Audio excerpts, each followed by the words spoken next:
Well, I know some people out there said that the demand to see Caitlin Clark was not going to be what it was last year, right? Remember when they said Caitlin Clark's popularity was just a bubble that would burst? Well, for 1,400 tickets that sold out in 30 minutes tell a completely different story. 15,000 seats, gone before the general public could even click buy. You might be thinking these are regular season games or playoffs, right?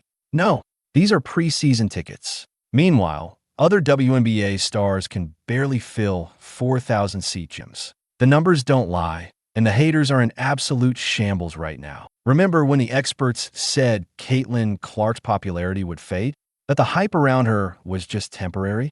Well, what happened last Thursday completely shattered that narrative in the most dramatic way possible. Let's break down exactly what happened when tickets went on sale for the Indiana Fever versus Brazilian national team preseason game at Carver Hawkeye Arena. At precisely 9 a.m., the virtual ticket booths opened. By 9:36 a.m., just 36 minutes later, every single seat was claimed. That's 15,000 tickets vanishing in less time than it takes to watch a single quarter of basket. But here's the kicker. The general public never even got a shot at these tickets. Not a single one. The entire arena was cleaned out during the exclusive pre-sale period with only elite donors and season ticket holders having access. We're talking about the iClub level donors and Iowa women's basketball season ticket holders. The most connected fans with special access privileges. A total of 15,000 tickets were sold. Pre-sale tickets were only available to Kinnick Society Gold and iClub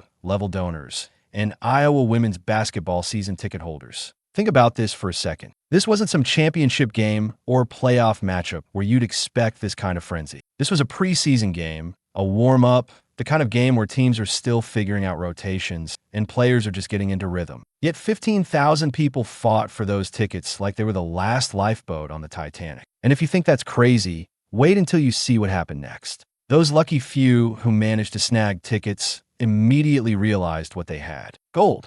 Pure gold. They hit the resale market faster than a Caitlin Clark Transition 3, and the prices they're asking, absolutely mind-blowing. Right now, if you want to witness this preseason spectacle, again, not even a regular season game, you're looking at prices starting at $557 for the cheapest seats. That's more than some NBA playoff tickets. But if you want those premium seats, the courtside experience where you might catch a glimpse of Clark's legendary no-look passes up close, you better have a spare $4,500 lying around, because that's what those tickets are going for. Can you believe it?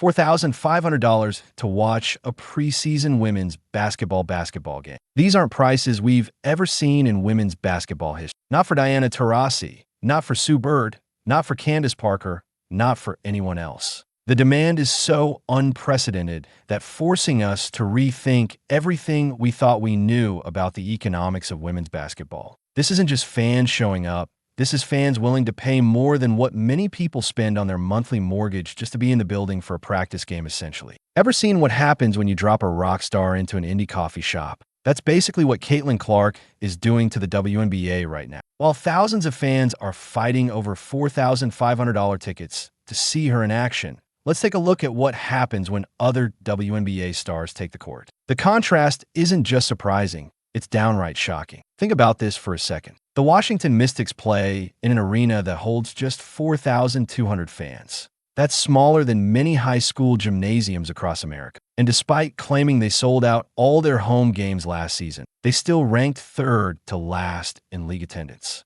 Let that sink in. They're filling one of the smallest venues in professional sports, and they're still near the bottom of the attendance chart. And they're not alone. The Atlanta Dream faced the exact same situation. Their arena capacity, a mere 3,800 seats. When they proudly announce sellouts, they're talking about a crowd that would get lost in the same arena Clark just filled 3 times over. We're not talking about struggling to fill Madison Square Garden here. These are venues you could fit inside a typical Walmart with room to spare.